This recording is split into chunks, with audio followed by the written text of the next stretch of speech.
Ah, melhorou, Tá, eu melhorou um vou pouco. até. Eu tinha esquecido de colocar para gravar, vou colocar para gravar, para que você possa depois baixar, né? Eu acho que a Tamir está colocando isso tudo no YouTube para que vocês consigam baixar e ter acesso aos vídeos da aula mais fácil.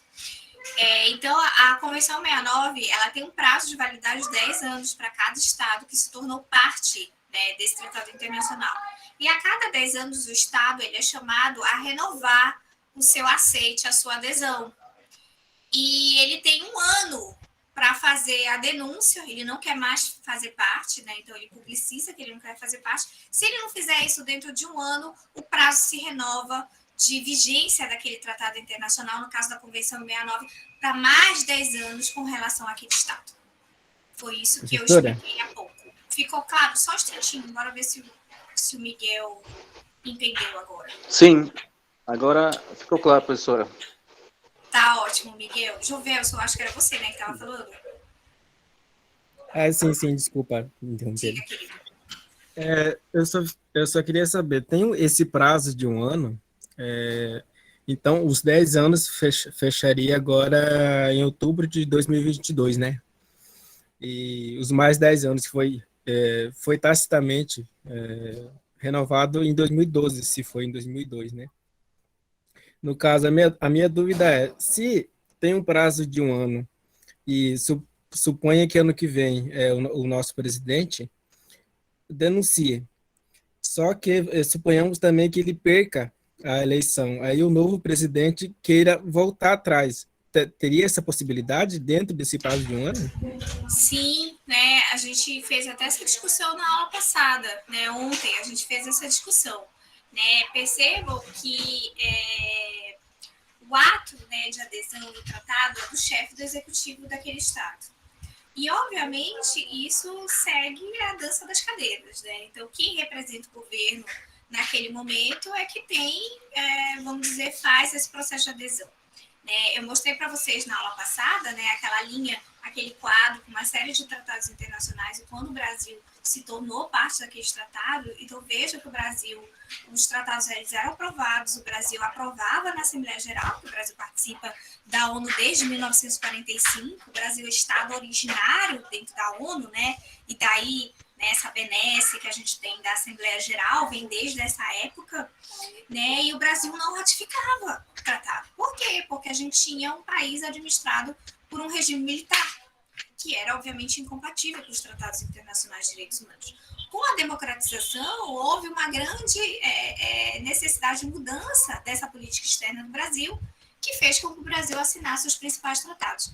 Então, o fato do Estado ter voltado atrás, eu vou denunciar a partir de julho de 2002, não quero mais, né? O Bolsonaro diz não quero mais, antes, né, de ter a eleição, antes de entregar o governo, ele entrega esse presente para a gente, e aí pode vir o próximo gestor, o novo presidente, se não for ele, né, e querer aderir, né, lembrando obviamente que isso passa pelo Congresso Nacional e não é sempre uma tarefa muito fácil para aquele do Executivo se ele não tem o apoio, né, de uma boa bancada dentro do Congresso Nacional. Então, não cabe só exclusivamente, né, aquele futuro gestor. O Congresso Nacional ele precisa, né, aderir. E aí a gente tem vários exemplos na história que mostram de países que denunciaram e aí assumiu outro gestor, né, que tinha uma vinculação, que queria, obviamente, né, fazer com que esse conteúdo de direitos também passasse a ser norma interna, né, não só mostrar para a sociedade internacional que estava ali, digamos assim, realmente propenso, né, a aderir a documentos internacionais, porque queria, né, internalizar a norma, e aí aderiu novamente. Mas isso é perfeitamente possível. Eu acho que eu esclareci a tua dúvida. A Mônica quer perguntar também. Mônica, fica à vontade. Professora, é assim, diferente do que a gente discutiu ontem, o artigo 39, no parágrafo 1º, ele estabelece um prazo para fazer a denúncia. E ontem a gente estava discutindo e a senhora disse que a qualquer momento o Estado poderia denunciar. Então, o fato de, na convenção, já estabelecer um prazo adequado para fazer essa denúncia, deixa aquele indicativo dos tratados internacionais que a senhora mencionou, que a pessoa que o Estado teria deliberalidade para fazer isso? Mônica, permanece, né? Na verdade, a gente tem aqui um dispositivo específico sobre a denúncia. Né? A regra de denúncia que eu explicava ontem é aquela prevista dentro da Convenção de Viena sobre os Direitos dos Tratados. Né? A Convenção de Viena sobre os Direitos dos Tratados, ela fixa o Instituto da Denúncia, que é esse ato de renúncia, né? Que o Estado ele pode abrir mão daquele documento internacional, né? Então, regra geral, os tratados eles trazem esse instituto e dizem que a qualquer tempo você pode abrir mão, renunciar àquele tratado internacional. Os tratados internacionais eles não trazem uma regra como a Convenção 69 de que aquele Estado tem que ser parte durante aqueles 10 anos, né? A Convenção 69 ela excepciona, né? Ela tem uma regra excepcional com relação ao ato de denúncia, porque ela só autoriza a denúncia depois de 10 anos e durante aquele lapso temporal, digamos assim, né, de um ano. Né? Então, ela traz um aspecto excepcional para o ato de denúncia. Mas, regra geral, os tratados, eles autorizam que aquele Estado ele deixe de ser parte quando ele quiser. E aí a gente volta àquela discussão que a gente fez no finalzinho da aula, né, de que é incompatível, né? Como é que você tem um tratado internacional de direitos humanos que o Estado ele se torna parte e de repente ele simplesmente nega, né, aquele direito em um determinado momento, né? Então, se a gente pensar hoje a situação do Afeganistão, digamos que o Estado do Afeganistão fosse parte dos tratados internacionais de direitos humanos, certamente o Talibã iria denunciar quase todos eles ou quase a totalidade de todos eles, se ele defende, né, uma política de supressão de direitos, né, de suspensão de direitos. Ficou mais claro agora, Mônica? Sim, professora. Que é a regra específica que vai prevalecer, não é a geral, né? Não, até porque a Convenção de Viena, ela não diz, né, que o tratado ele pode ser denunciado a qualquer tempo. Ela só fixa que o tratado, né, pode prever essa cláusula da denúncia, né? Então, os tratados internacionais, eu posso trazer outros exemplos para vocês aqui na próxima aula também, né? Eles trazem um dispositivo, né, dizendo, geralmente, que o tratado ele pode ser denunciado a qualquer tempo, a qualquer momento. Ok? Ok, professor. Vamos lá, que a gente tem outras coisas também para ver. Mas fiquem à vontade para trazer discussões, temas, né, que vocês acham que são pertinentes.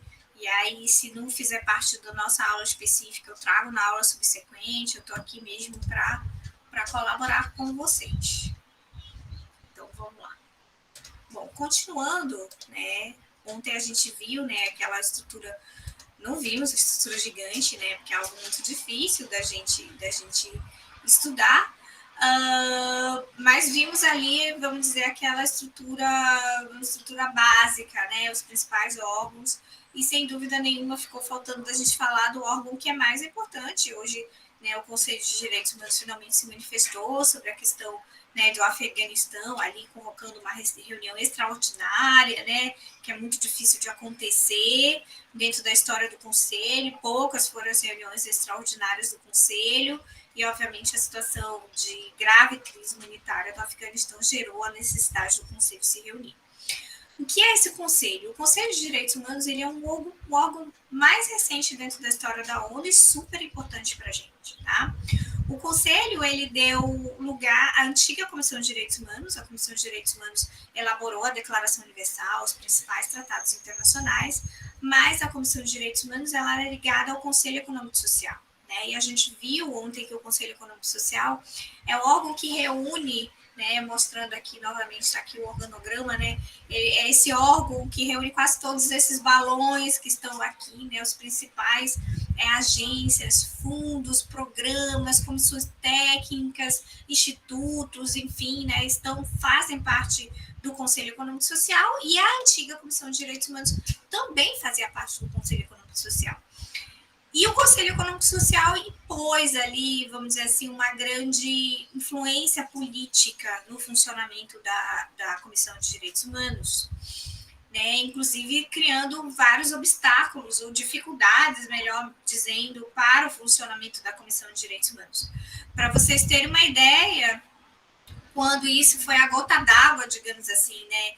Nessa questão política, da ausência de critérios de atuação, né, não evitava situações de graves conflitos, e então era um órgão assim, que vinha sofrendo muita crítica, e a ONU, uma crítica não só do órgão, da própria ONU, né, que tem como um dos objetivos, eu falei isso, comecei os primeiros 10 minutos do nosso encontro ontem, dizendo que um dos objetivos da ONU é a proteção de direitos humanos, né? Então a ONU começa a falhar nessa proteção, então era um órgão que canalizava, né, todas essas críticas. E a gota d'água foi o seguinte: os Estados Unidos fazia parte da Comissão de Direitos Humanos, nem todos, só são 47 estados, né, membros da ONU que fazem parte do Conselho, e também a comissão tinha pouco número de assentos, né? Então, 193 países não compõem o Conselho, eles são eleitos por mandato, e os Estados Unidos fazia parte da Comissão de Direitos Humanos, e aí houve a guerra dos Estados Unidos e Iraque, e vocês sabem que isso discutiu, né, o papel da própria ONU, né, em impedir a invasão dos Estados Unidos no Iraque. Tem muita discussão bastante interessante sobre isso, e sobre o dever de devida diligência, né, de responsabilidade universal, traz uma série de questões bastante interessantes sobre isso. E como que os Estados Unidos vai fazer parte de uma Comissão de Direitos Humanos, enfrentando uma guerra com relação a outro país, isso começou a ser muito criticado. Os Estados Unidos sai, né, convidado a sair da Comissão de Direitos Humanos, e quem fica no lugar dos Estados Unidos na comissão é a Líbia, que era ainda, na época, aquele ditador Gaddafi, que era o presidente da Líbia. Então, como é que a Líbia substitui, né, os Estados Unidos? E isso começou, não, o que está acontecendo dentro desse órgão? E aí o Kofi Annan, na época, era secretário-geral, e ele propôs uma grande reforma que passaria pelo Conselho de Segurança, não chegou a alcançar o Conselho, como a gente viu ontem, mas alcançou o Conselho de Segurança, mas alcançou a pasta de Direitos Humanos.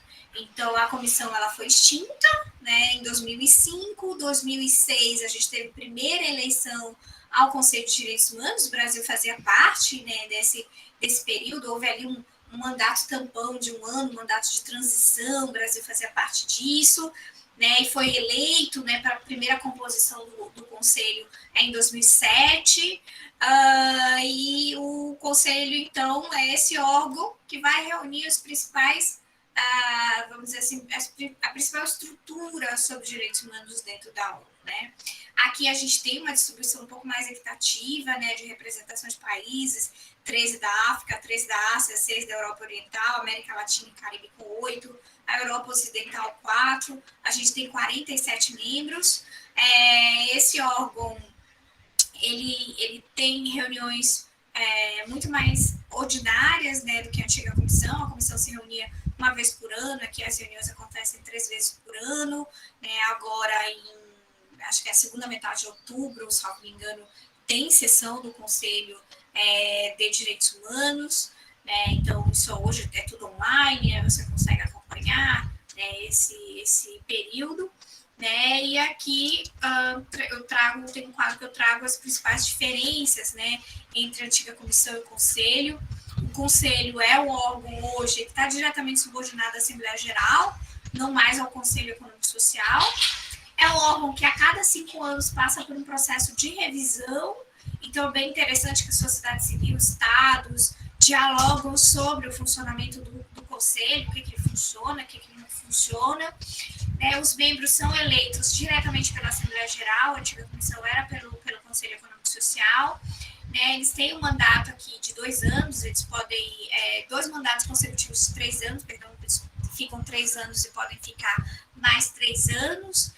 O voto ainda para a eleição dos seus membros ainda é secreto, havia uma discussão se seria aberta ou não, né? E trabalha sobre temas de direitos humanos, temas específicos, né? E se reúne aqui 3 vezes ao ano. A reunião extraordinária acontece, olha só, com 31 dos seus membros, então a gente está acompanhando agora na nossa história essa semana, uma das poucas reuniões extraordinárias do Conselho, né? O Conselho começou a se reunir hoje para discutir, de maneira extraordinária, para discutir essa situação do Afeganistão, né? E a partir do Conselho a gente tem, né, uma série de mecanismos, a gente vai comentar agora, daqui a pouco, uma série de mecanismos que eu posso acionar essa estrutura, né, gigante do Conselho de Direitos Humanos.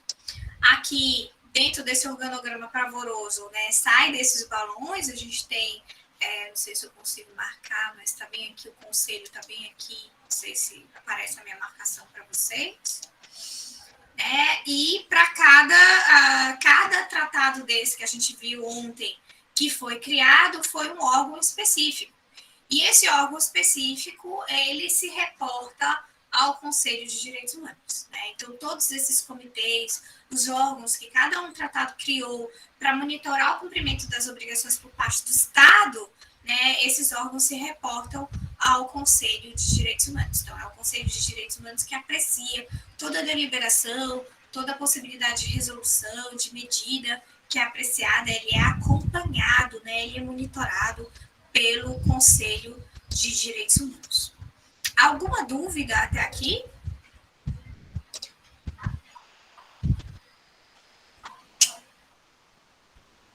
Não, professor, está dando para entender. Então, vamos lá. Então, vamos avançar.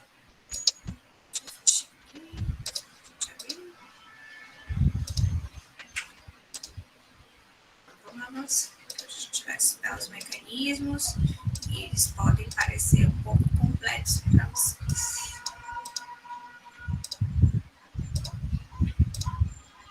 Professora, rapidinho,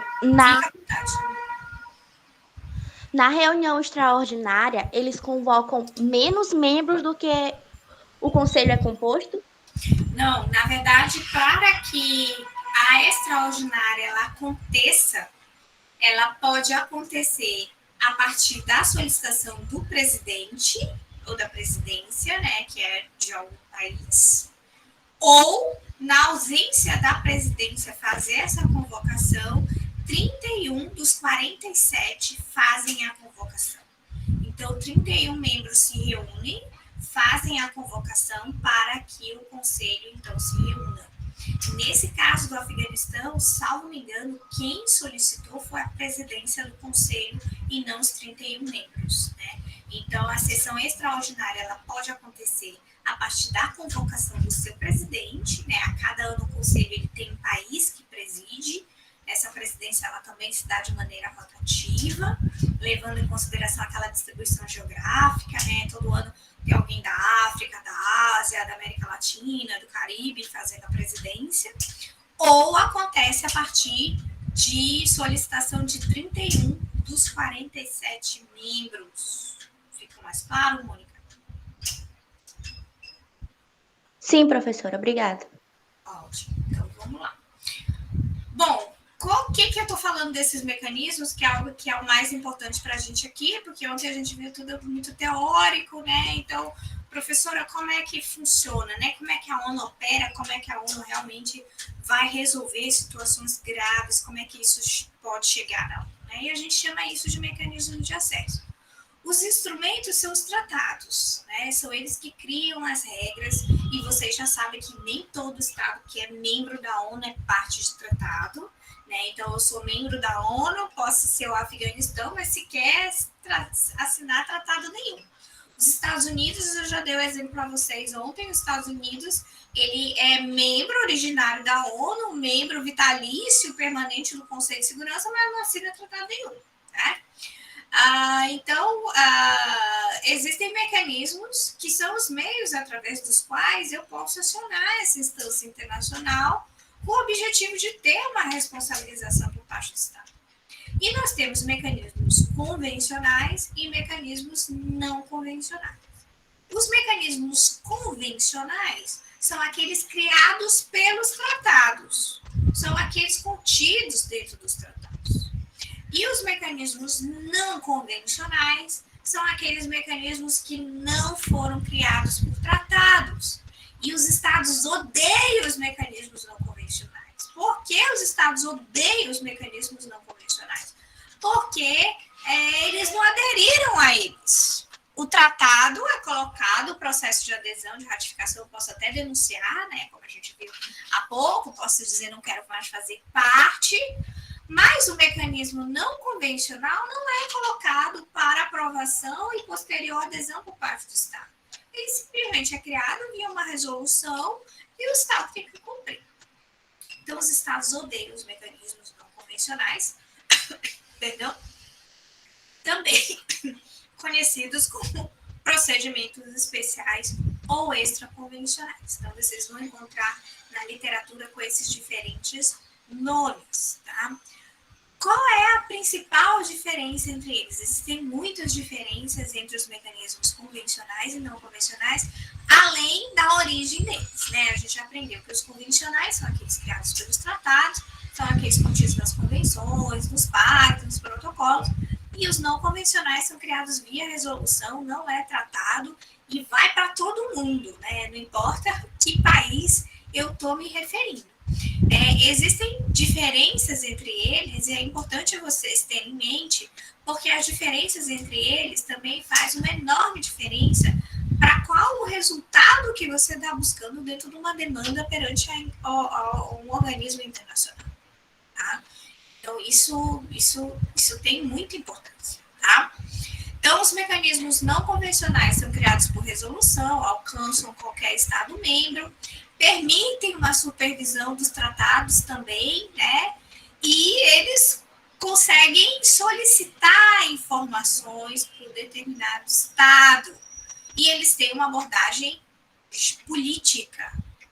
Então, uma vez que eles recebem uma demanda, recebem uma denúncia, recebem uma informação, uma comunicação, eles solicitam informações por parte do Estado, né, e servem como um interlocutor entre aquele que propõe a denúncia e o próprio Estado na busca de resolução daquela questão. Mas nada mais além disso.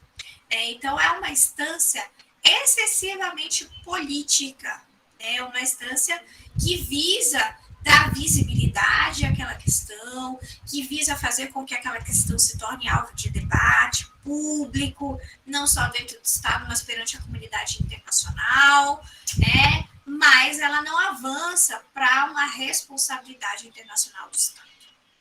Já o mecanismo convencional, que é aquele que a gente já viu que está previsto dentro do tratado, está contido dentro do protocolo, enfim, né, que os estados eles se tornam parte daquele documento, então ele alcança só aqueles estados que ratificaram aquele tratado, né, servem para monitorar os tratados internacionais, também serve para criar um momento de diálogo com o Estado, né, de que haja uma interação entre sociedade civil, movimentos sociais, aqueles que denunciam e o Estado, porque internamente você não tem essa possibilidade, aí você busca uma instância internacional para que essa instância internacional vire uma mesa de negociação, de debate, diálogo, e você consiga ali, né, buscar soluções para uma determinada questão.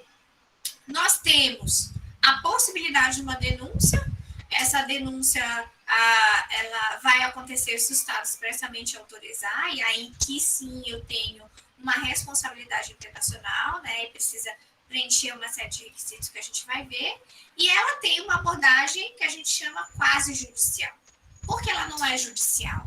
Porque esses mecanismos, né, esses órgãos que trabalham com esses mecanismos, eles não são tribunais internacionais, mas eles são órgãos que nós chamamos tecnicamente quase judiciais, porque eles apresentam recomendações, né, como a Mônica falava ontem das recomendações da OIT. E o que são recomendações? Elas não são sentenças. A gente não está diante de uma atuação jurisdicional, porque essas instâncias não são órgãos jurisdicionais, não são tribunais internacionais, mas elas são sistemas quase judiciais, porque elas recebem a denúncia, analisam prova, fazem oitiva, elas podem até fazer visita, né? Então elas podem realizar uma audiência para escutar as partes, mas no final nós não temos uma sentença, nós temos uma recomendação. E professora, qual a diferença entre uma sentença e recomendação? A sentença ela é emitida por um órgão jurisdicional. A recomendação é emitida por um órgão quase judicial. E os estados sustentam que a sentença é obrigatória, a recomendação não seria obrigatória. Existe uma grande discussão com relação às recomendações. Tribunais internacionais já se manifestaram no sentido de entender que as recomendações são sim obrigatórias, são sim vinculantes, têm força cogente sim, né, que os estados têm que cumprir. E também tem uma discussão literária bastante interessante. Há 20 anos atrás era bem mais discutível. Hoje a doutrina majoritária ela defende que as recomendações elas são obrigatórias, elas são vinculantes. Então, vejam que dependendo do mecanismo que a gente vai ver aqui, né, a gente pode ter efeitos práticos muito diferentes, tá? Então, é importante vocês levarem em consideração na eleição dos mecanismos. Primeiro, tem que saber se o Estado brasileiro é parte. Se aquele Estado é parte, se o Estado reconhece aquele mecanismo, né? Que, via de regra, nós vimos ontem, a partir, acho que foi da pergunta da Mônica, que muitos dos mecanismos de acesso estão nos protocolos facultativos, protocolos opcionais. Né? Então, o Estado ele adere ao tratado, mas o seu protocolo facultativo, o seu protocolo opcional, que tem lá a denúncia, por exemplo, o Estado não fez adesão. Então, eu não posso fazer uso do mecanismo convencional que seja o ato de denúncia que gere uma responsabilidade internacional. Vocês conseguiram entender? Isso aqui é super importante. Alguém tem alguma pergunta?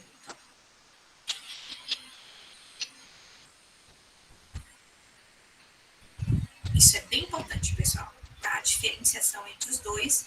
E a partir de agora a gente vai começar a ver exemplos de cada um deles. E eu vou tentar aqui instrumentalizar, né, alguma coisa aqui para vocês.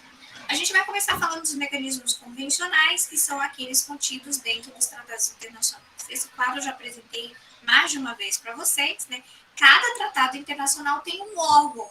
E esse órgão é responsável por receber os mecanismos convencionais. Então, o Pacto Internacional de Direitos Econômicos, Sociais e Culturais tem o Comitê de Direitos Econômicos, Sociais e Culturais. Pacto Internacional de Direitos Civis e Políticos tem o Comitê de Direitos Humanos. Convenção sobre a Eliminação de todas as formas de discriminação racial tem um Comitê de Eliminação Racial. Nós temos Comitê contra a Tortura, Comitê dos Direitos das Crianças, Comitê de Discriminação das Mulheres, Comitê de Trabalhadores Imigrantes, Comitês de Pessoas com Deficiência. Cada um desses órgãos, vejam que ele tem uma estrutura específica e também tem mecanismos de acesso específicos.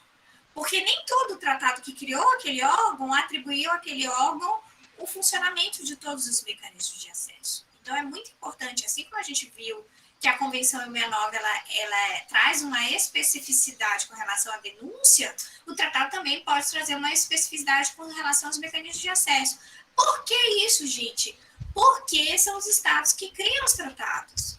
São os estados que elaboram os tratados. Então, qualquer fragilidade que é atribuída ao tratado tem interesse dos estados. Então, os estados querem que mecanismos sejam fortes, porque eles entendem que não podem ser responsabilizados, mas outros mecanismos eles querem que sejam débeis, querem que sejam frágeis, porque querem evitar uma futura responsabilização em âmbito internacional, né? Então, lembrem que a regra do jogo ela é feita para os estados para eles mesmos, né? Então, por isso a gente tem a diferenciação. Então, os comitês temáticos são esses órgãos que são criados por cada tratado internacional, a gente chama com essa expressão de comitê temático. E a gente viu que cada tratado tem o seu respectivo comitê. Que compõe esse comitê? Nós já vimos que ele não é um órgão jurisdicional, não é um tribunal internacional, é um órgão quase judicial, e ele é composto por técnicos, por representações técnicas, né? Então, as pessoas estão lá participando dos comitês, né, eles têm mandato, eles também são eleitos pelo Conselho, hoje pelo Conselho de Direitos Humanos, é o Conselho de Direitos Humanos daqueles 47 estados, por isso que é muito importante essa representação no Conselho, porque é eles que vão dizer quem vai fazer parte de cada um daqueles comitês. A estrutura do comitê ela vai variar, pode ser de 10 a 23, dependendo do tratado. Por exemplo, o Comitê contra a Tortura só tem 10 membros, né? Os estados querem que o Comitê contra a Tortura trabalhe com dificuldade, então fizeram o comitê bem pequenininho. Já outros tratados têm um comitê super grande, como o Comitê sobre os Direitos das Crianças, né? Um comitê com inúmeras representações, né? E não é representação de Estado, tá, gente? É uma representação técnica. Mas quem elege são os estados. Isso é uma questão importante, né? Quem de nós sabe aqui se tem algum brasileiro que faz parte do comitê da ONU? A gente nem sabe quando o cara é indicado, e muito menos quem é aquela pessoa, né? Hoje estão discutindo que um advogado Bolsonaro quer eleger quer eleger uma pessoa para ser juiz da Corte Interamericana de Direitos Humanos. A gente nem acompanha isso, né? Outros países acompanham muito bem, né? Inclusive fazem mobilizações para que determinadas pessoas assumam o assento, sejam parte daquele comitê, porque entendem que aquela pessoa tem uma trajetória, um compromisso com a temática, né? Então, assim, é importante que no Comitê contra as Mulheres tenham pessoas que tenham um compromisso, uma vivência com os direitos das mulheres. Então, não tem sentido, né? Então, assim, no Brasil, essas eleições, elas não são muito transparentes, não são muito claras, a sociedade civil não se mobiliza muito bem, né, com relação a esse processo de indicação, né? O Brasil, quando está lá no Conselho, vai indicar brasileiros, né, para que assumam uma representação dentro do comitê, mas essa discussão do perfil, para muitos países, deixa bastante a desejar. Então, eles não representam o Estado, supostamente deveriam ser especialistas na área, são eleitos pelo Conselho, também atendem uma distribuição geográfica, então, um comitê do CAT, por exemplo, contra a tortura, que tem 10 membros, você tem que ter ali representações da Ásia, da África, da Europa, da América Latina, dentro, há uma obrigatoriedade nisso. Os comitês, eles se reúnem também em sessões, porque eles não estão ali, são técnicos, então eles não estão ali, eles não trabalham para a ONU, né, eles não têm uma carteira assinada, né, eles não têm vínculo com a ONU, então eles trabalham em períodos de sessão, isso prejudica muito, né, vamos dizer assim, o avanço, né, da atuação daquele comitê. Então, a periodicidade é definida pelo tratado. Então, eles podem se reunir 2, 3, 4, 5 vezes ao ano, depende do tratado, depende também da estrutura do funcionamento do próprio comitê, né? E quais são as principais, né, funções do comitê? Deixa eu ver aqui, né? Eu vou só falar de maneira geral e a gente vai ver cada uma delas de maneira mais detida, né? A principal função é a analisar um mecanismo que nós chamamos de revisão, relatório periódico. Eu ia falar da revisão periódica. O relatório periódico é um mecanismo que é contido em todo o Tratado de Direitos Humanos e que cabe ao comitê analisar o relatório periódico. O que é o relatório periódico, gente? O relatório periódico é o seguinte: o Estado ele tem que periodicamente, e essa periodicidade é definida pelo tratado, pode ser de 4 em 4 anos, de 5 em 5 anos, de 3 em 3 anos, o tratado define essa periodicidade. Ele tem que apresentar uma espécie de prestação de contas, né, um relatório, onde ele diz para o comitê, olha, por exemplo, Comitê contra a Tortura, estou dando um exemplo aqui, isso poderia ser qualquer outro comitê dos direitos das mulheres, por exemplo, né, o CIDAM. O Comitê de Mulheres, a gente está cumprindo com a Convenção sobre o Direito das Mulheres da seguinte forma. Então, ele apresenta quais são as medidas legislativas, quais são as políticas públicas, indicadores sociais, que demonstrem com que aquelas obrigações que estão contidas dentro daquele tratado, o Estado ele vem cumprindo. Então, é uma espécie de prestação de conta, né, que o Estado deve fazer. Eu fiz um exercício fazendo parênteses aqui. Alguém tem alguma dúvida? Posso fazer o meu parêntese aqui? Pode. Obrigada, Dimas. Eu fiz um exercício muito interessante com os meus alunos da graduação. Eu peguei um relatório periódico desse do Brasil e dei para eles lerem. Era um relatório longo, aí eu cheguei a dividir os temas, dividir em grupos, e eu disse, olha, eu quero que vocês leiam essa parte, e vocês vão pesquisar dentro no Google, jogar no Google, informações sobre aquilo que o Estado brasileiro apresentou. E eu quero que vocês busquem informações oficiais e não oficiais, sociedade civil, movimentos sociais, né? O que eles apresentam com relação àquelas informações apresentadas pelo Brasil. Principalmente quando fala de política pública, de orçamento, alocação de recurso, índice, houve redução de violência contra a mulher, ou qualquer coisa assim. Eu quero que vocês busquem essa informação e tragam na sala que a gente vai bater um bate-papo. E eles, quando voltaram, eu dei um prazo, quando eles voltaram para a sala de aula, eles voltaram escandalizados. E disse, professora, quanta mentira! O Brasil falou tal coisa, tal coisa, tal coisa, isso não é verdade. Até no site do Brasil, a informação está diferente, professora. Eles ficaram tão indignados, gente, tão indignados, que disseram, mas a gente tem que fazer alguma coisa, professora, a gente tem que dizer para a ONU que o Brasil mentiu. Como é que a gente vai fazer? Eles ficaram, o nível de indignação foi tão grande que eles ficaram profundamente ofendidos com as informações, constrangidos, né? E houve ali, eles foram imbuídos, né, de um compromisso com a verdade. E a gente precisa dizer, professor, eu disse, mas isso, de certa forma, é trabalhado. Imagine se a ONU fosse só receber informação oficial do Estado. Né? Como é que vai chegar se a gente pegar o Afeganistão, está aí na bola da vez, né? O Afeganistão apresentando relatório periódico sobre a proteção dos direitos das mulheres. O membro do comitê vai olhar assim, não, mas as denúncias são muito variadas, né? Isso foge um pouco da realidade daquele país, enfim, né? Vamos imaginar que o Afeganistão faça parte do país. É um exemplo hipotético, obviamente. Então, o que acontece, né? E aí a gente tem experiência na clínica com relação a isso. E aí já vem a parte prática que eu disse para vocês ontem, que eu iria trazer um pouco da nossa vivência, né? Daquilo que a gente faz na clínica com relação a esses mecanismos de acesso, que é bem interessante. O Brasil, ele foi pioneiro na elaboração do que ficou conhecido como relatórios sombras, relatórios paralelos ou relatório luz, né? Que é melhor do que sombra, porque de sombra não tem nada, é uma verdadeira luz, né? Com muito glitter, diria aqui minhas filhas.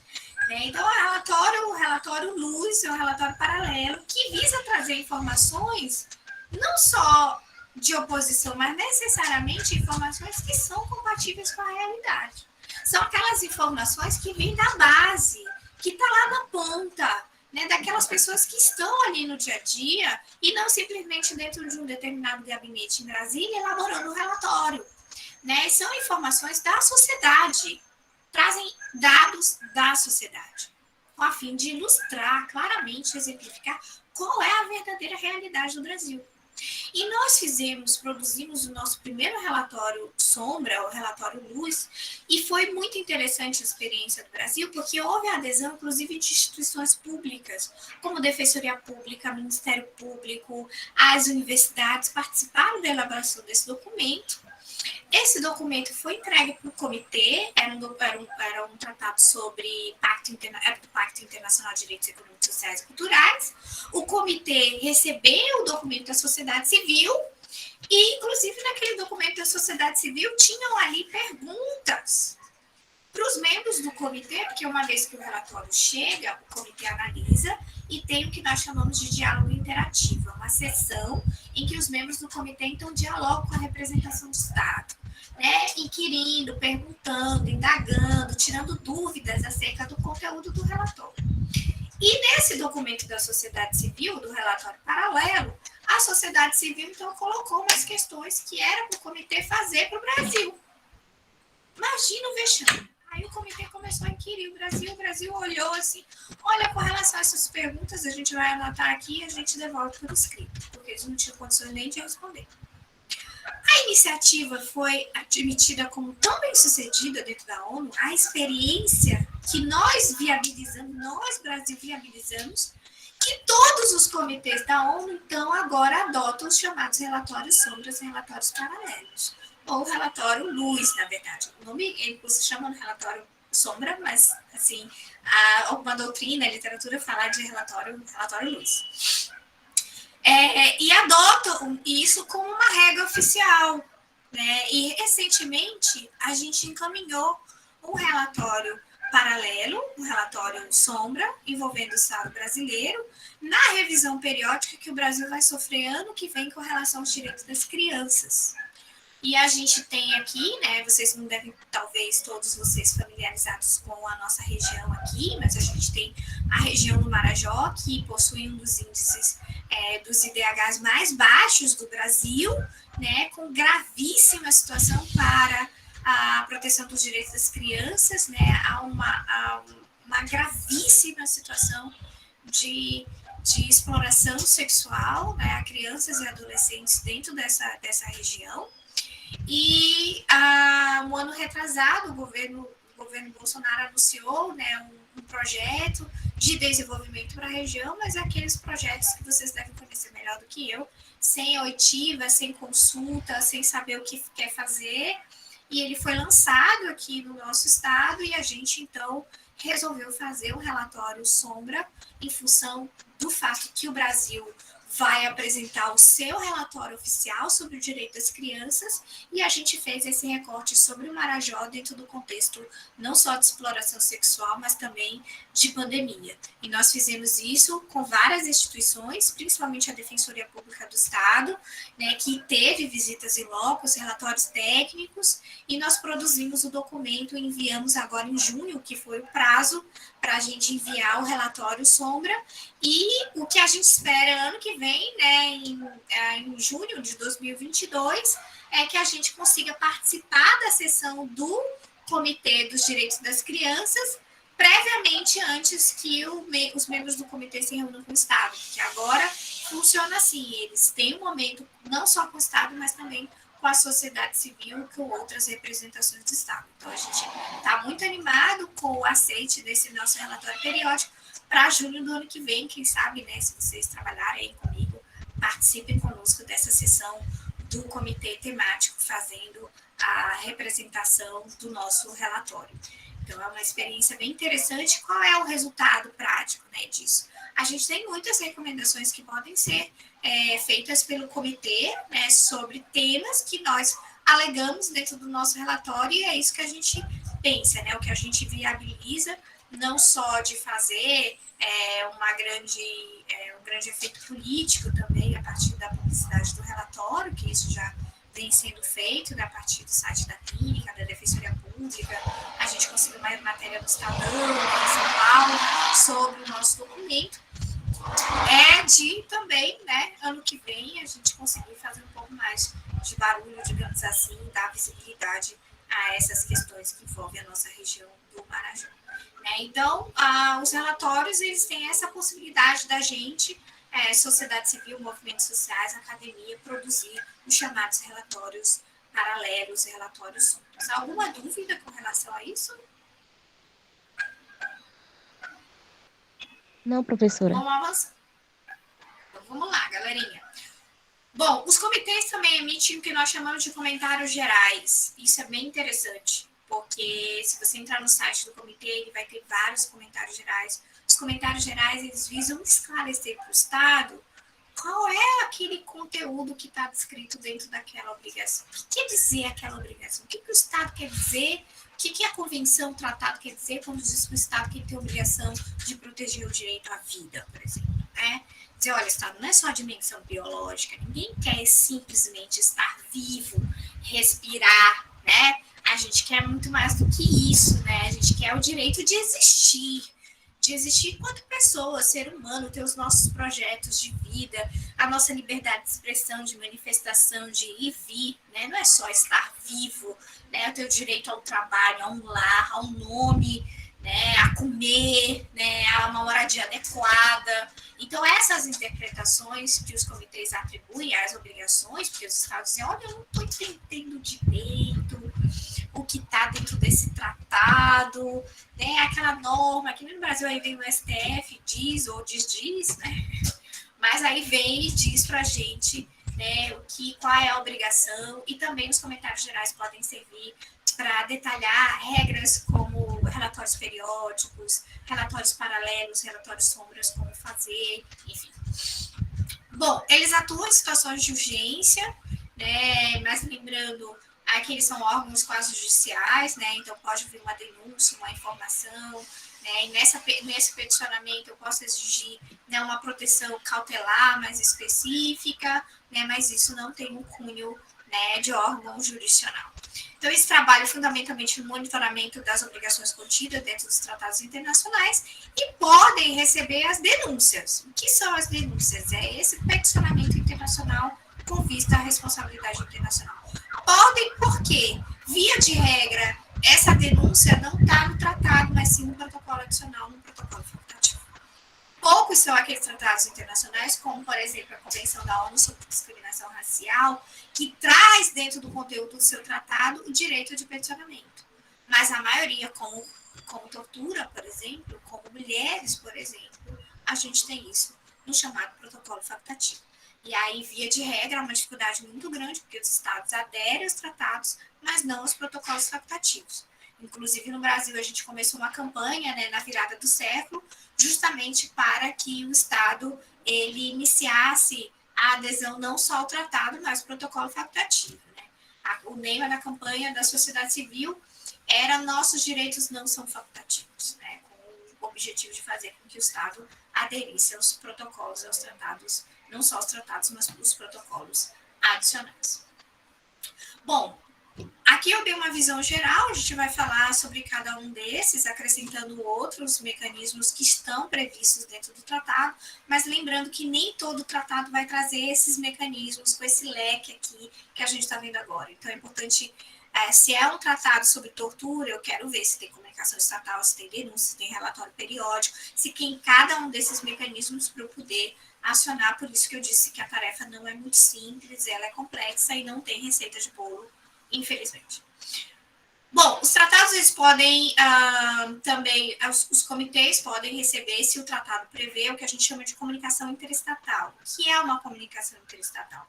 É uma denúncia de um Estado com relação a outro Estado. Então, o Estado pode denunciar um outro Estado por violação de direitos. Isso nunca acontece. Nunca aconteceu. Imagine, né, o Afeganistão entrando com uma denúncia interestatal com os Estados Unidos ou vice-versa, né? Isso é deveras complicado, a gente não tem exemplos disso dentro da ONU, a gente tem no sistema interamericano, mas isso da ONU eu desconheço, né, se tiver essa possibilidade. As denúncias, isso se interessa para a gente aqui, né, que é esse peticionamento, né, essa petição que eu posso fazer representando um grupo de pessoas, ou uma pessoa, ou uma comunidade, em que eu aciono uma instância internacional para exigir essa responsabilidade do Estado. Lembrando que a denúncia, ela precisa estar contida dentro do tratado internacional para que o comitê tenha essa atribuição, essa competência, e via de regra ela vem nos protocolos facultativos, nos protocolos opcionais, tá? Então, tem que dar uma lida lá no protocolo para saber se está no tratado, se está no protocolo. E a regra mais importante, a gente vai falar muito de denúncia quando a gente falar no sistema interamericano. Nós, na clínica, nós não temos nenhuma experiência de denúncia envolvendo a um comitê dentro da ONU, a gente tem experiência de denúncia envolvendo o sistema interamericano. Mas a regra mais importante é, antes de eu ingressar com qualquer denúncia perante a instância internacional, eu preciso necessariamente esgotar os recursos internos. Então, eu não posso acionar uma instância internacional sem antes me enveredar administrativamente e judicialmente dentro dos procedimentos internos que nós temos aqui no Brasil.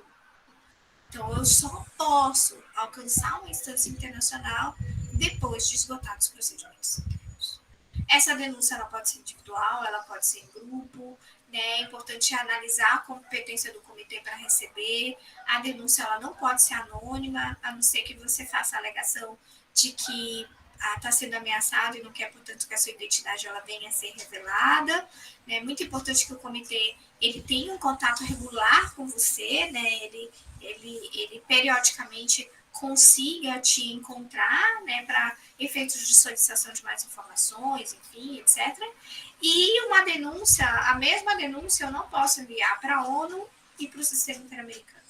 A denúncia, ela gera o que nós chamamos de litispendência. Vocês devem conhecer esse instituto da área do direito aqui no Brasil. Então, vale a mesma, né, aquele mesmo objeto, aquela mesma peça com o mesmo objeto, com as mesmas pastas, com a mesma causa de pedir, para justamente evitar situações contrárias, eu não posso acionar duas instâncias internacionais de maneira aleatória, enfim, né? A gente vai falar bastante de peticionamento, principalmente quando a gente estudar o sistema interamericano. Os comentários gerais, né, eu já antecipei bastante, né, os comentários gerais, eles visam aclarar o conteúdo de um tratado internacional, ou também visam trazer regras procedimentais, como é que eu apresento o relatório periódico, como é que eu apresento o relatório sombra. Aí o comitê, então, emite um comentário geral, né, definindo quem são as instituições que podem participar, né, a gente teve que preencher uma série de requisitos, nesse caso do comitê dos direitos das crianças, para a gente poder enviar o nosso relatório periódico, nosso relatório periódico.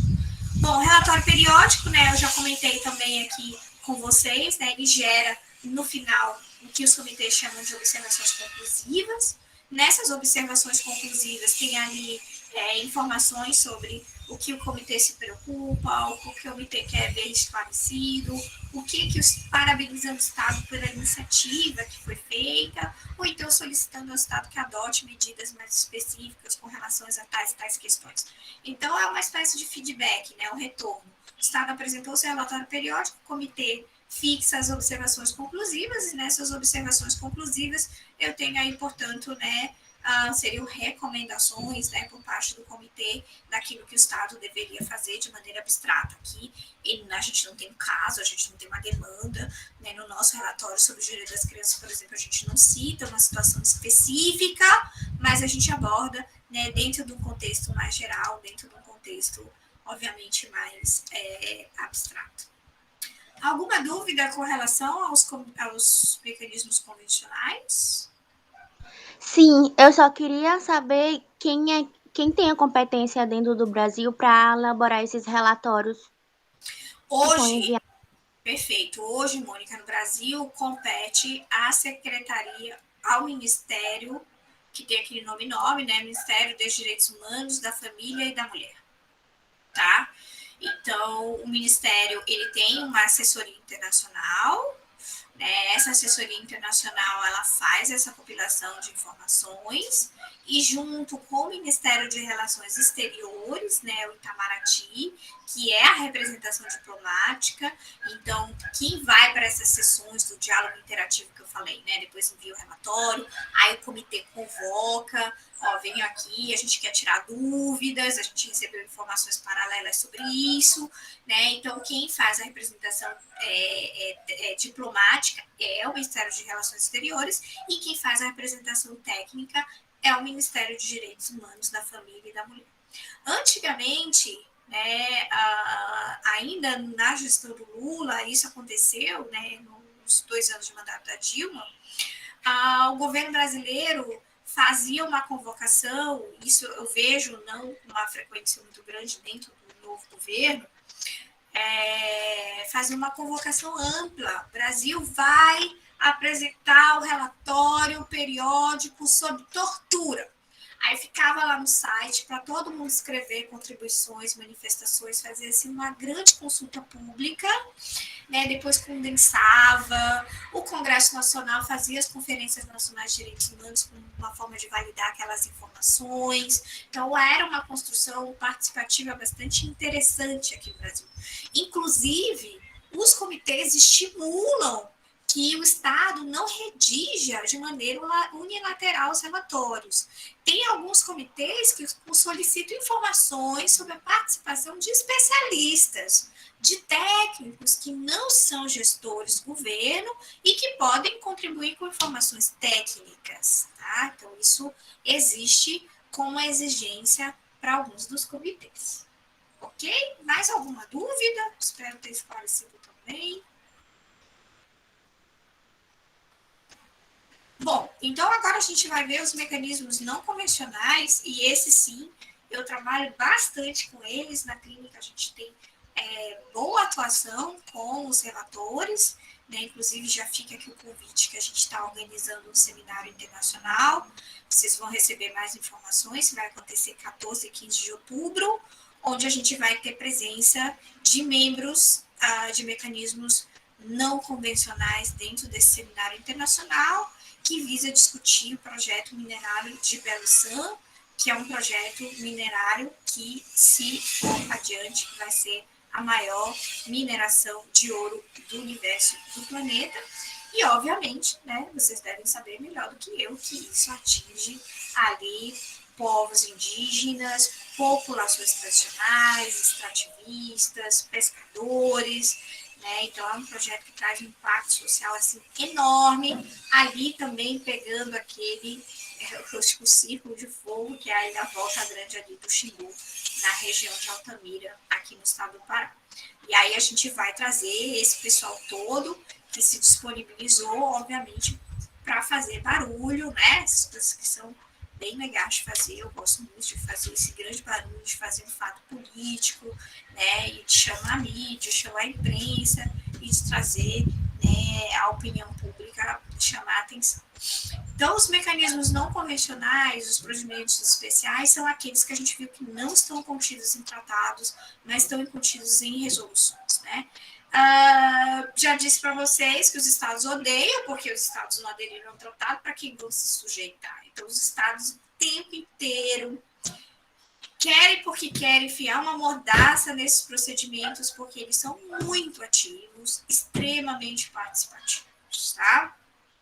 Por isso que eu gosto muito de trabalhar, a gente sempre tem uma resposta muito efusiva da parte deles, né? Então, são pessoas, alguns não, mas a maioria dos mecanismos, eles funcionam com muita independência, com muita autonomia e conseguem contribuir bastante com determinadas discussões. Como os comitês são um órgão colegiado, você nunca sabe o que vai vir daí, né? Que nem as decisões do Supremo, aquela caixinha de surpresa, voto no voto, né? E a gente fica aí com essa indefinição, a gente nunca sabe, né, o que vai sair.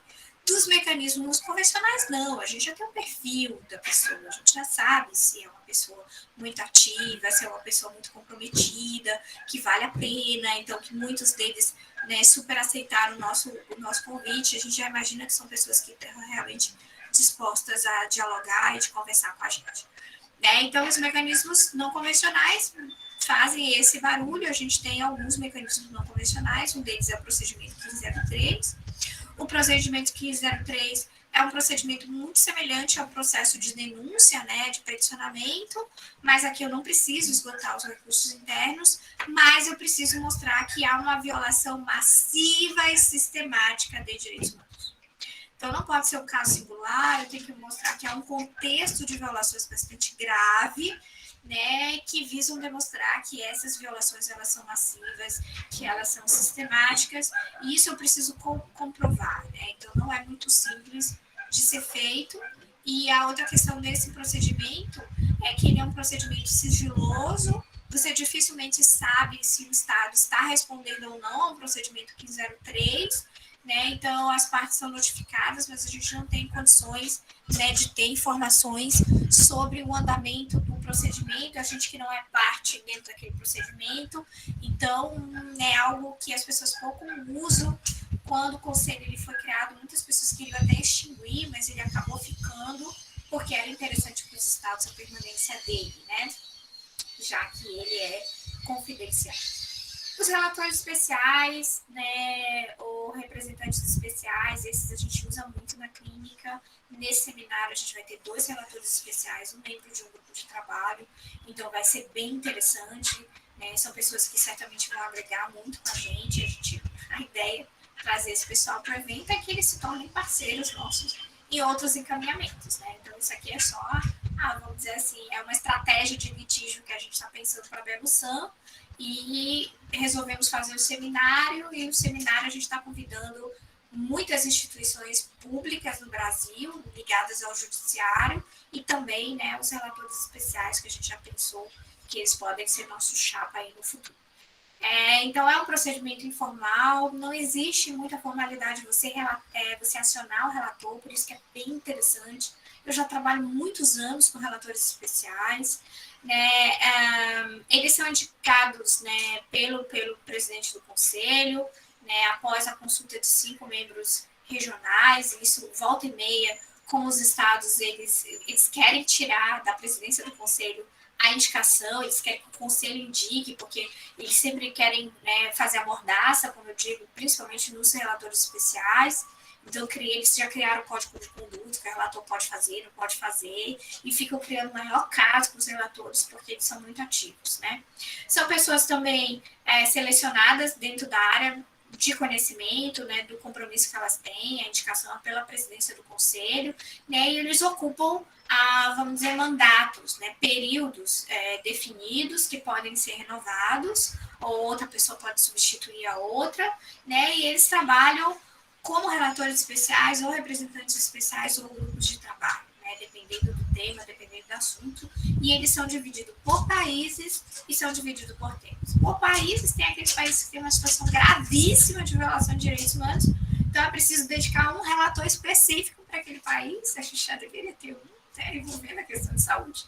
Mas aí tem a Palestina, né, a gente tem a Coreia do Norte, a gente tem da Líbia, da Síria, né, que são relatores específicos, e nós temos temas. Esses temas, eu trouxe uma condensação aqui, mas eles também mudam, né? Olha aí os países, né, Bielorrússia, Camboja, Minamar, Haiti, Irã, então Somália, Sudão, Síria, e o tema tem vários temas, né? O que a gente vai trazer para o nosso seminário é o relator sobre meio ambiente, é o relator sobre extrema pobreza, é o grupo de trabalho sobre empresas e violações de direitos humanos. Então, a gente vai ter assim, um painel muito, muito interessante, né? E nós temos aqui, a gente está tentando contar também com o relator sobre povos indígenas, vamos ver se ele dá o ar da graça para a gente aqui, né? Então, os relatores especiais, você não tem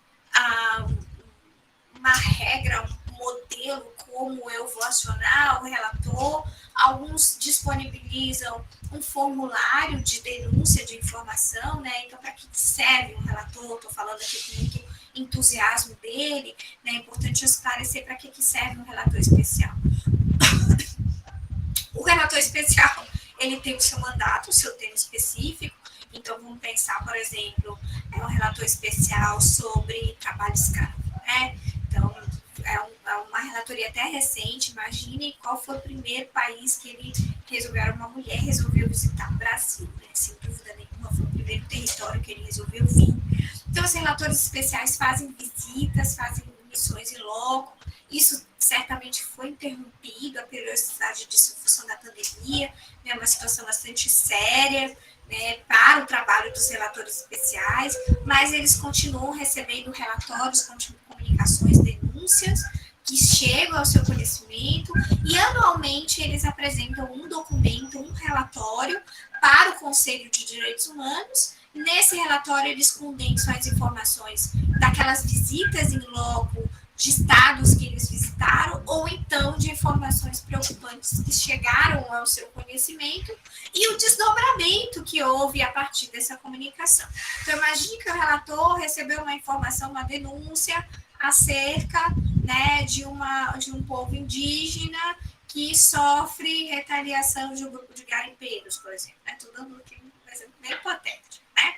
Então, vamos dizer assim, ou um povo indígena que tem o seu território ocupado ali por terceiros, né, que sofre com a inserção, né, a inclusão dessas pessoas dos não indígenas dentro do seu território, e isso gera uma situação de ameaça, de vulnerabilidade, com assassinatos e etc., das lideranças, enfim.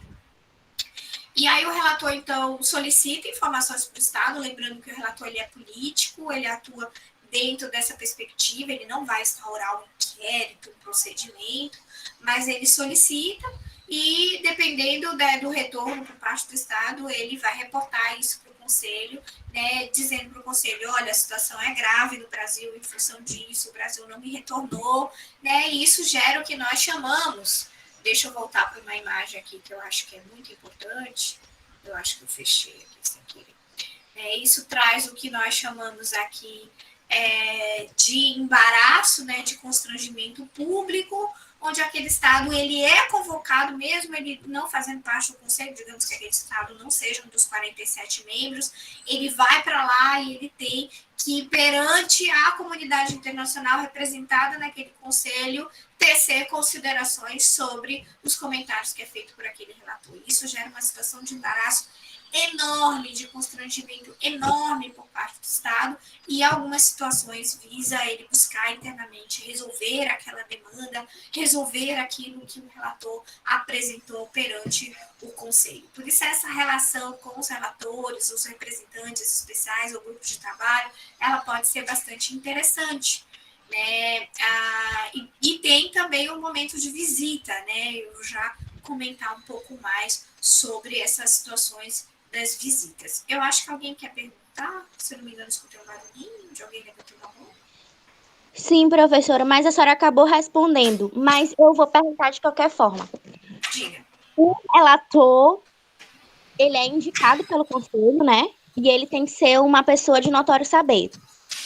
E ele também ele tem a competência de elaborar relatórios, mas eu estou entendendo que os relatórios especiais, eles são elaborados pela sociedade civil e servem como uma denúncia, né?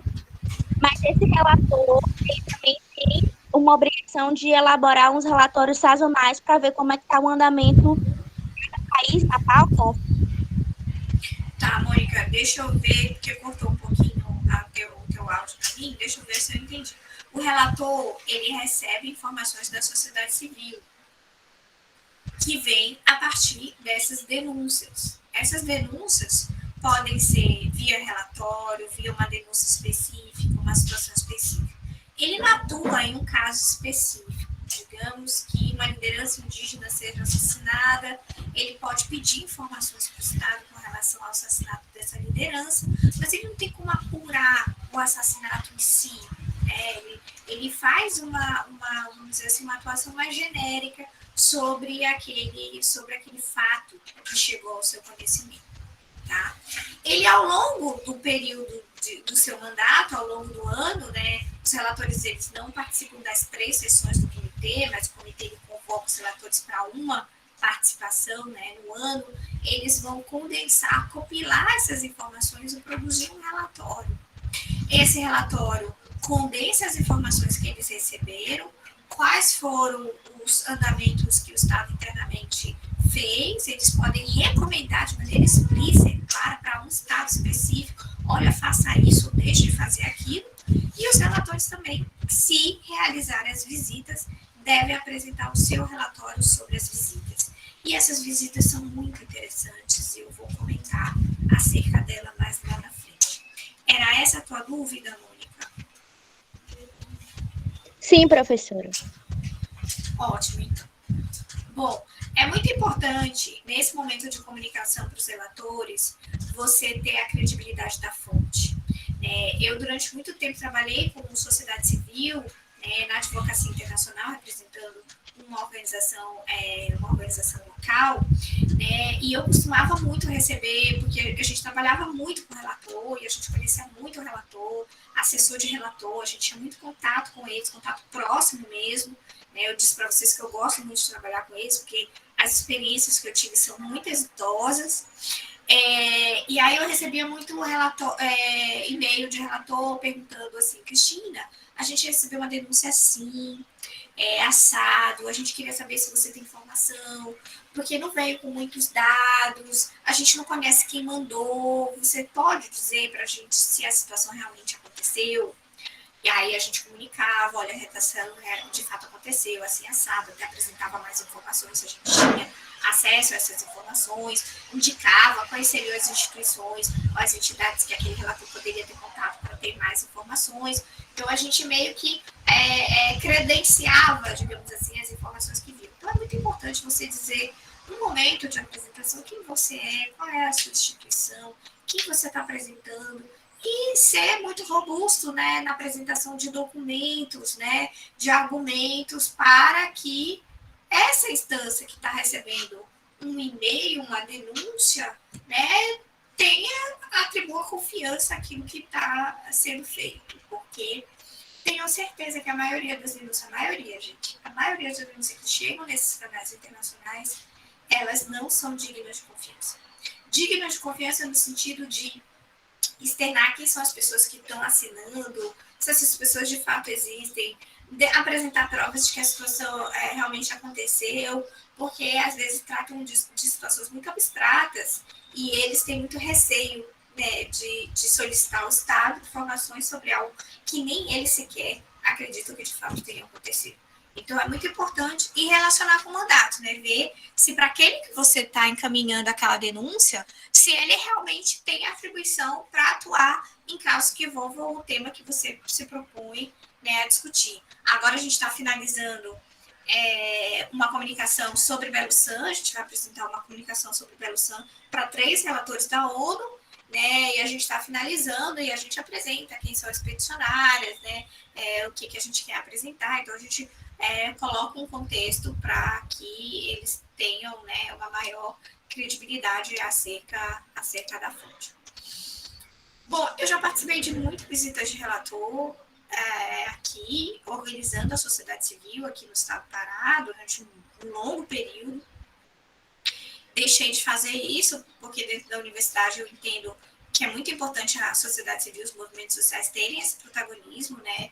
E a gente acaba fazendo uma assessoria, mas isso não é algo que eu particularmente hoje faço.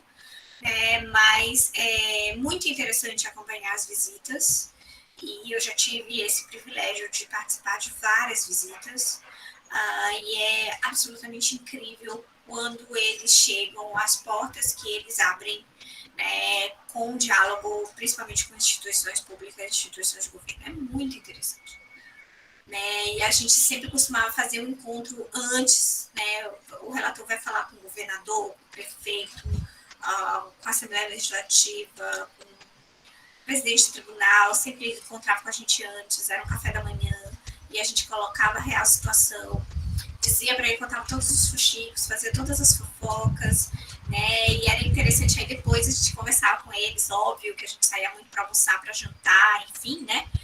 Nesses momentos são mais interessantes da gente dialogar sobre política pública, e aí eles contavam como tinha sido, como foi, né, a recepção, e a gente sempre fazia um diálogo, e aí quando o relator apresentava um relatório sobre a visita do Brasil, muitas das recomendações que a gente achava que eram pertinentes, que deveriam ser feitas pelo Brasil, estavam lá no relatório. Então, havia uma parceria bastante interessante. Essa visita do relator especial sobre venda, prostituição e pornografia infantil em 2004, em novembro de 2004, foi muito interessante, porque meses depois o Brasil se tornou parte dos 2 protocolos facultativos sobre a Convenção da ONU sobre os Direitos das Crianças. Uma é sobre conflitos armados e a outra é sobre prostituição e pornografia infantil. O Brasil não era parte desse protocolo, e depois da visita desse relator, que teve em Brasília, né, eles passam por vários estados, várias cidades, e a gente se mobilizava muito aqui no Pará para que eles pudessem vir aqui. Obviamente, isso é uma situação de escolha política, o relator não tem condições de visitar todo o país, né? Então, a gente fazia de tudo para visitar a região norte, visitar aqui o estado do Pará, não só Belém, mas e a Marabá. Marabá já recebeu lá, Bira, vários relatores especiais, né? A independência de juízes e advogados, depois da visita desse relator, saibam que a gente teve em outubro, em dezembro saiu a emenda constitucional de 2004, né, que a gente comentava ontem sobre a alteração legislativa do parágrafo 3º. Isso foi histórico, porque era uma PEC que transitava décadas dentro do Congresso, e aí depois da visita desse relator a gente teve muitas mudanças, principalmente a criação do Conselho Nacional de Justiça, do Conselho Nacional do Ministério Público, do chamado controle externo do Judiciário, que a gente dizia para o relatório, o Judiciário é o único órgão que não tem um controle externo. Executivo, legislativo possuem, mas o Judiciário não. E nós temos uma reforma constitucional, né, e esse relator, com a mobilização que foi feita em São Paulo, em Brasília, eu tive a oportunidade de acompanhar a visita dele aqui em Belém, e em São Paulo também, e foi bastante interessante. Veja a mobilização da sociedade civil brasileira, né, junto com o relator, fazendo esse impacto, esse efeito político que eu dizia para vocês, né, no início da minha fala, quando eu fiz a apresentação do relator, o que isso gera, né? Sobre a situação de defensores de direitos humanos, nessas fotos aí, Birém Marabá, aí no antigo campus da UFPA, a relatora teve e logo depois, né, o Brasil lançou um Plano Nacional de Proteção para defensores e defensoras de direitos humanos. O Brasil não tinha até então uma política pública, e aqui, com a visita da relatora, uma pessoa extremamente ativa, né, nós conseguimos mobilizar aí a necessidade de uma nova política pública no Brasil, e isso vai acontecer. Alguém levantou a mão? Sim, professora. Diga, querida. Fui eu. A gente está estudando os mecanismos não convencionais, não é isso? Os relatórios especiais. Isso. Aí a senhora colocou que os relatórios especiais, que os mecanismos não convencionais, eles geram recomendações, né? Quando acessa, ele não vem como uma sentença para o país, ele vem como uma recomendação para o país, é isso? Eu acho que eu não consegui pegar direito. Não necessariamente, né? Quando um relator especial ou grupo de trabalho ele analisa uma situação específica, né, de uma denúncia urgente, ele não pode fazer recomendação. Ele não tem como fazer recomendação. Ele não apresenta uma recomendação. Por isso que essas situações, né, de denúncia específica, quando a gente envia, a gente tem que ter absoluta certeza de que existem limitações do mandato do relator especial, do grupo de trabalho, do representante especial com relação a esse resultado, né, essa medida de reparação. O que pode acontecer, né, e existem situações específicas, principalmente nessas visitas em loco, quando o relator ele apresenta um relatório da visita em loco, como essas que eu estou apresentando aqui, e no final ele gera uma recomendação acerca dessa visita. Mas aqui eu não tenho uma atuação quase judicial dele, porque não foi aberto um procedimento envolvendo um caso específico. Eu tenho uma recomendação genérica. Deu para compreender, Mônica? Sim, professora, só que eu queria visualizar na prática. Por exemplo, teve o assassinato da Marielle. Eles fizeram a denúncia internacional. Essa denúncia, eu não sei qual foi o mecanismo, né? Mas, por exemplo, se tivesse sido através de um relatório especial, eu queria saber, na prática, o que ia reverberar para o Brasil, sabe? Entendi. É isso que eu estou também tentando explicar. No caso da Marielle, de maneira específica, o mecanismo não convencional, ele pouco pode fazer. Ele pode solicitar para o Brasil informações de como está o andamento da investigação, o que foi feito, uma forma de pressionar o Brasil que deu uma condução interna àquele procedimento. Mas ele não tem como exigir uma reparação, garantir a busca da verdade, né, que haja ali a identificação da autoria, né, o relator ele não tem essa atribuição, ele não tem essa competência. O que eu sei de maneira específica no caso da Marielle, então assim, só para fechar, então quando a gente está diante de um caso específico, individual, poucos relatores especiais, eles podem contribuir, tá? Então é por isso que a gente tem que ter claro, eu tenho desaparecimento de uma pessoa, eu tenho uma liderança ameaçada, eu vou acionar o relator? Posso acionar o relator. E o relator ele vai solicitar ao Brasil informações de urgência. Chegou ao nosso conhecimento que a liderança tal está sendo ameaçada, que a liderança tal sofreu um assassinato, e o Brasil vai responder, mas vai parar por aí, Mônica. Eu não tenho como avançar, porque nós não estamos diante de um processo de litígio, a gente não está diante de uma denúncia.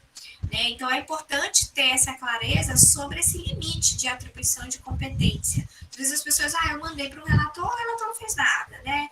A Dorothy estava sendo ameaçada, a relatora que tomou conhecimento, né, acerca do assassinato. Então, a gente teve uma situação de 2 pessoas que foram assassinadas depois, que é o caso da Maria, né, e do José, que foram assassinados aí na região do sul do Pará, que eles estiveram com a relatora. Poxa, ela falou com eles em dezembro de 2005 e eles foram assassinados um ano depois, não chegou nem um ano depois, acho que foi em novembro que eles foram assassinados, não sei se o Bira sabe melhor a história do que eu. E aí, e o que ela fez? Não fez nada. Ela tem limites com relação a casos, a casos realmente individuais. Isso é um aspecto. Da Marielle, o que eu soube é que entraram com uma medida cautelar para proteção, acho que da companheira da Marielle que estava sofrendo ameaça. É isso que eu sei, tá? Mas eu não sei também além disso. Não sei se eu te esclareci. Sim, professora. Eu só queria saber, por exemplo, o que fazer nessas horas? Qual seria o mecanismo mais pertinente em casos específicos, assim, de direitos humanos? De ameaça de defensores de direitos humanos. Se a gente tiver uma ameaça, uma situação grave de defensores de direitos humanos, a gente pode enviar para o relator, mas sabendo das limitações, dependendo muito do relator, eu já tive experiência dessa situação, né, comprovando que a pessoa é defensora ou defensora de direitos humanos. Eu tive um retorno positivo de medidas de inclusão, de proteção, por parte de relator, mas hoje a gente sabe que a gente não tem um ministério muito ativo com relação a essa política de proteção de defensores de direitos humanos no Brasil, então isso é bem complicado, né? E aí a gente teria que partir para um outro sistema, que não o sistema da ONU, mas o sistema interamericano, que tem outras medidas de urgência que a gente vai ver a partir de amanhã. Seria, vamos dizer assim, o meu parecer técnico. Tá bom, professora, obrigada. Nada, querida. Alguém quer mais perguntar? Eu, professor. Eu que, gente? Libério. Libério. Professora, eu só gostaria de ter um esclarecimento. Por exemplo, eu li um artigo científico que eu estava pesquisando genocídio. E quando falou no caso específico do caso Hashimu. E no artigo ele fala que o Brasil estava sendo pressionado, assim, pelos organismos internacionais para que ele tivesse uma posição sobre o massacre, né, o genocídio. Tanto que o Brasil, porque o tempo estava demorando muito, questão para julgar, para analisar e tudo. Essa pressão seria através desses relatórios? Pode ser, né? Pode ser. Eu realmente não tenho, vamos dizer assim, quem é que estaria pressionando, enfim. Mas os mecanismos, eu acho que o teu áudio está ligado, que aí está dando retorno aqui para mim. Agora melhorou. Assim, os mecanismos internacionais, a ONU, eles funcionam como um sistema realmente de pressão, né, de constrangimento. Então, a gente quer ter respostas, a gente quer ter informações, né, isso o comitê pode fazer, os relatores especiais podem fazer, o próprio conselho pode fazer, solicitar esclarecimentos, informações, né, isso pode ser feito em diferentes esferas, em diferentes âmbitos, né? Então, você tendo uma mobilização, as próprias agências especializadas, né, a Unesco, a OIT, a FAO, né, podem solicitar para o Brasil informações acerca de determinados fatos, gerando aí esse constrangimento.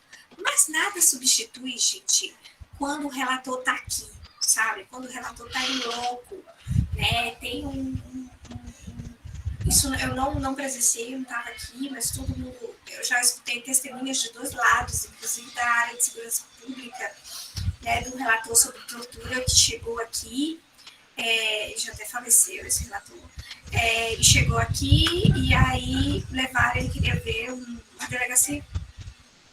E chegou na delegacia, os presos tudo lá, tomando banho, tudo bonitinho e tal. E aí ele sabe, isso era virada do século, né? Então, tô falando há 20 anos atrás. Aí você abre, isso aqui não é típico das delegacias do Brasil, isso aqui, tá? E aí ele teve notícia, né, dos presos, que a situação grave ficava em uma outra delegacia. E aí ele não contou conversa. Pediu para todo mundo levantar, acessou, todo mundo que estava lá, a Polícia Federal estava junto, fazendo a proteção, disse, eu quero ir nessa delegacia que o preso me falou. Ah, não pode, vai em cima, vai embaixo, gente. Aí ele foi, ele entrou, e tinha instrumento de tortura, foi assim, vexame, foi um vexame. O caso até hoje circula dentro dos órgãos de segurança pública aqui do estado do Pará. Todo mundo lembra desse episódio, porque realmente foi vexatório. E constou lá no relatório dele que ele foi na delegacia tal, no município de Belém, no estado do Pará, que ele achou instrumento de tortura, então vejam que esse constrangimento, né, essa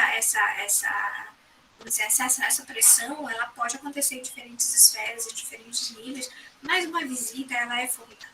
Quando a gente consegue mobilizar a sociedade civil, todo mundo, movimentos sociais, e fazer com que o relator tenha acesso em loco àquela informação, é muito diferente do que ele receber um relatório com fotos, com documentos, por mais que a gente consiga comprovar, você vê ali na prática a atenção, quando a Comissão Interamericana teve, em 2018, ali a BMAEL, acho que você sabe, não sei se você conseguiu acompanhar, mas teve aí, com os Munduruku, e foi muito tenso, a doutora Ione até me contou que foi muito, muito tenso aí na região de Santarém, porque eles sofreram ameaça, a Comissão Interamericana sofreu ameaça para que eles não fossem em determinado local, e foi muito tensa a visita, Então, não sei se a Abimael está aí, escuta a gente, pode dar mais informações aí sobre isso que aconteceu. Oi, professora, boa tarde. Oi. Eu até postei agora há pouco no chat, mas aconteceu em 2018, com a visita da comissão, aí um grupo de sojeiro abordaram a equipe, inclusive teve até uma foi agredida, e aí ficou um clima bem intenso, mas ainda assim eles realizaram o relatório. Aconteceu na aldeia Saizal, no Planalto Santarém, Tem esse grande processo de plantio de soja em torno, então ela veio fazer justamente esse relatório sobre esse impacto. Aproveitando esse, professora, a senhora falou sobre a questão da situação dos defensores de direitos humanos. Hoje ainda existe, professora, esse mecanismo para que outros defensores acessem essa proteção, ou só foi com esses que foram incluídos a partir em 2005? Desculpa, eu não escutei, tu fez uma pergunta? Sim, a pergunta ela se dá sobre a questão da criação dos defensores humanos, defensores de direitos humanos, em 2005, Eu queria saber se ainda ocorre essa proteção para esses defensores hoje, se ainda podem ser inclusos nessa proteção, ou se não. Abimael, eu não sei como está a política hoje em dia. Eu te confesso que eu não tenho mais contato, não tenho... tem uma professora aqui na universidade que ela trabalha com isso, a gente teve até um decreto, acho que 2 anos atrás aqui no estado do Pará, porque essas políticas, elas se tornaram políticas estaduais, Foi criada uma comissão estadual, até onde eu sabia, a Defensoria Pública coordenava isso aqui no âmbito do estado, definindo quem poderia ingressar de medidas de proteção, quais eram os níveis de medidas de proteção. Eu te confesso que eu não tenho muita informação se esse programa de proteção está funcionando ou não, com a mudança de governo que a gente teve, Então, assim, o que eu sei é que antigamente tinha recurso federal que era repassado via convênio para os estados manterem o funcionamento desses programas. É uma informação que realmente eu não tenho, posso pesquisar e ver se eu contar alguma coisa sobre isso e te trago amanhã, tá bom? Mas tranquilo, professora. Obrigado. Obrigada pela informação aí de Santarém, Então vejam que dependendo, da visibilidade que a gente pode dar uma visita, eu soube dessa informação de que Santarém foi bastante intenso, e isso mostra, para o relator, para a relatora. Tive uma visita de uma relatora sobre execução extrajudicial, que o foco dela era a execução praticada por policiais, e quando ela visitou, algumas testemunhas que tiveram com ela foram assassinadas, e eu tive com ela nessa visita, porque até me ligaram, perguntou se eu precisava de proteção e tudo. Imagina, eu estou muito mais protegida sem proteção do que com proteção, E, enfim, Mas essas coisas realmente, né, são muito tensas, são extremamente tensas. Né? Para finalizar, eu acho que alguém também queria perguntar, e aí eu só mesmo vou finalizar para interromper aqui a apresentação.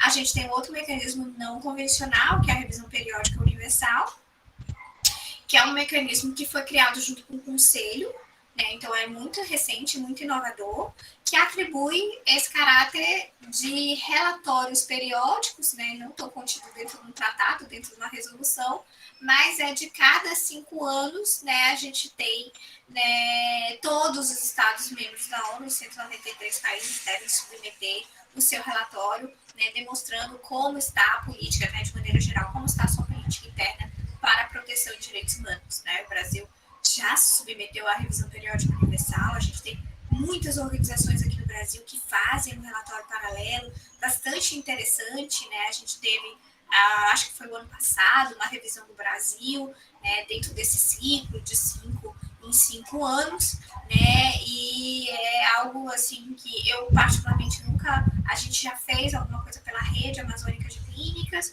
Logo no início, né, a gente chegou a produzir algum material que foi como um documento paralelo à revisão periódica universal. Então, essa foi a minha única experiência que eu tive com a revisão periódica universal, mas eu tenho muito interesse de produzir materiais para a revisão periódica universal, que eu acho que vai ser uma experiência muito rica, né, para residentes, para alunos, de terem a oportunidade de produzir, de elaborar e de participar de uma sessão. Eu acho que seria uma atividade assim, bastante interessante. Então, a gente tem muita expectativa no que vem de participar dessa sessão de um comitê que é muito importante, que é o Comitê sobre os Direitos das Crianças, e a gente acha que tem uma relação assim, que vai ser bastante interessante para a nossa realidade aqui da Amazônia. Bom, eu estou interrompendo aqui a apresentação, que eu também quero ver vocês. Eu já cheguei no final. Tem alguém que levantou a mão ou não? Sim, professora, era só para fazer um adendo à fala do Abimael. É que realmente a competência sobre os defensores e defensoras dos direitos humanos, sobre a proteção, é repassada para o Estado. Aí eu já fiz uma pesquisa no âmbito do movimento social, né, um relatório sobre isso, porque eles têm muita crítica, né, quanto ao modus operandi do Estado, porque o Estado, na verdade, retira a liderança da comunidade, alegando que assim ela vai estar protegendo, e repassa um aluguel social para essa liderança, e uma espécie de mensalidade para ela se manter fora do território. E eles alegam que isso desmobiliza a luta, né? Porque normalmente são lideranças que fomentam a luta no território, né? E ainda eles também fazem a crítica ao valor do repasse. Então, o aluguel, eles estavam pagando até ano retrasado R$450, e a bolsa para manutenção R$300, que não dá para ninguém se manter no mês com R$300, aqui no estado do Maranhão. Mas também tem dentro do estado a Sociedade Maranhense de Direitos Humanos, que também tem um programa de defensores e que eles complementam praticamente a atuação do estado. Normalmente, as lideranças que estão sendo protegidas pelo estado também têm vínculo com a sociedade, então eles fazem tipo um aumento desse recurso, né? Elas podem acumular as duas proteções. E eu estava trabalhando no estado, né, no ITERMA, a gente também tem esse recorte de gênero aqui no estado do Maranhão, que a maioria das defensoras que estão dentro do programa são mulheres quilombolas. Era só um adendo mesmo à fala do Abimael. Joia, eu creio que essas políticas também variam muito, né, do estado, como elas são feitas pelo estado. O governo federal faz um repasse de recursos, e aí tem alguns estados que é a sociedade civil, né, outros estados que são gerenciados pelas próprias instituições públicas, não instituições não governamentais, né, então tem sua forma, né, de fazer. Aqui, quando eu cheguei a trabalhar com esse tema numa outra instância, fazer-se de tudo para garantir a presença daquele defensor, daquela defensora de direitos humanos dentro do seu território. Mas isso gerava um problema muito, muito grande, né, com a segurança pública, porque eram situações, chegou assim, a situações de lideranças de sindicatos de trabalhadores rurais, por exemplo. Então, estava lá vários policiais fazendo a proteção desse sindicalista e, ao mesmo tempo, outros policiais estavam dentro de uma ação de despejo, né, contra o sindicalista. Então, isso era um problema institucional dificílimo de ver, não é uma tarefa muito simples, né, mas eu não sei aqui no Pará como isso está acontecendo. Diga, Abimael, você levantou a mão? Professora, é só para justificar a pergunta anterior, que ela se dá pelo contexto da fragilidade que as lideranças que fazem parte dessa proteção acabam sofrendo. Como a companheira Mônica ressaltou, a fragilidade no próprio programa, a inviabilidade, ela deixa muita facilidade para que o agressor possa intervir. Eu ressalto, por exemplo, vou citar um exemplo aqui. Eu tenho um amigo, por sinal, muito especial, que ele faz parte desse programa. Então, ele está desde 2005. No entanto, eu vinha com ele na embarcação e eu falei, como é que você está protegido dentro de uma embarcação? Quando você sai do seu território e aí você ganha aquele espaço para que o agressor, então, ou alguém que queira ceifar a vida do defensor de direitos humanos, acaba intervindo nesse espaço, nessa lacuna que sofre. E aí o Estado em si ofertava dois policiais na área urbana, e quando ele saía de novo para o seu território, ele passava pelaquela mesma situação. Aí foi como ele relatou, que não dava para ele vir para o Estado, em decorrência do que a Mônica ressaltou, companheiro, que não tinha como ele sair do seu Estado em decorrência da função social que ele tem dentro do território, e a questão da família que ele tinha que deixar, e o recurso não era adequado. Então, ele meio que podemos dizer que ele se sujeitava a esse risco intervalado que ele ocorre nesse percurso que ele fazia. E faz até hoje, né? Ele coloca em risco não só ele, mas as pessoas que estão em volta dele, né? Porque se ele não tem uma proteção adequada, isso é bastante complicado. Mas eu sei que isso também tem problemas, né, de pagamento de diárias para esses policiais, da dificuldade deles se deslocarem. É um programa bastante custoso, porque você realmente tem que garantir a manutenção, né, daquela pessoa no seu território, no seu espaço, e retirar só em caso realmente de absoluta necessidade para a preservação da integridade física daquela pessoa, quando você vê que a situação ela é bastante grave, né? Foi o caso da Dorothy, por exemplo, aqui, que continuou ali, mas ela não queria sair, todo mundo dizia que ela precisava sair, ela dizia que não iria sair, né? Enquanto os trabalhadores estavam presos lá, ela queria, né, estar com eles e, enfim, acabou o que aconteceu, né, dentro dessa situação. Mas eu confesso para vocês que uma das coisas que às vezes que Cristina, fiquei com medo foi de estar com ela, sabendo que ela era um alvo ambulante. E era justamente numa representação internacional que a gente ia fazer para a proteção dela e tudo. Eu confesso para vocês, eu não sou uma pessoa de ter medo, mas ali eu fiquei com muito medo. Eu sabia das ameaças que ela sofria, que eram realmente constantes, enfim, era bem grave. Mas eu não sei como está isso hoje aqui, funcionando, né? Qual é a precariedade ou não desse serviço, como isso está atendendo. Bom, gente, a gente está encerrando por aqui, né? A ideia hoje é que vocês tivessem acesso a esses mecanismos, essas diferentes possibilidades, né? Lógico que eu não fiz nenhuma relação muito específica sobre cada um deles, porque nós temos muitos comitês, nós temos muitos tratados, e eu quis dar um enfoque naquilo que eu trabalho, que eu acho que vem dando resultado nessa articulação com a sociedade civil, com a mobilização entre academia e sociedade civil. A gente tem conseguido produzir e dar resultados bastante interessantes. E o que acontece com a ONU hoje? Ela está virtualizada, né? Nós virtualizamos aqui a nossa residência, então a ONU também está virtualizada. E existem muitos espaços que a ONU tem disponibilizado para representações da sociedade civil que são muito interessantes, né? E aí você não tem toda aquela dificuldade de deslocamento, você pode participar, e eu acho que isso, por exemplo, tornou os relatores, os membros de comitês mais disponíveis para estarem no nosso evento, por exemplo, que é virtual, e a gente quer fazer desse evento um espaço de diálogo com eles, que não vai se encerrar naquele painel, naquela sessão, né? Mas deve, obviamente,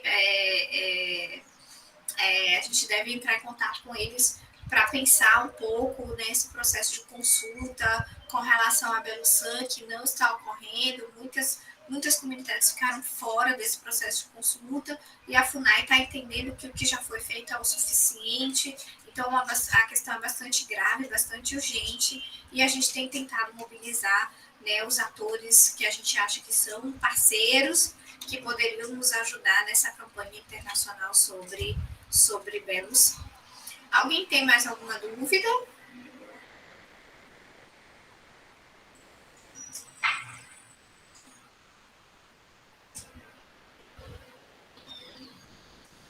Turminha.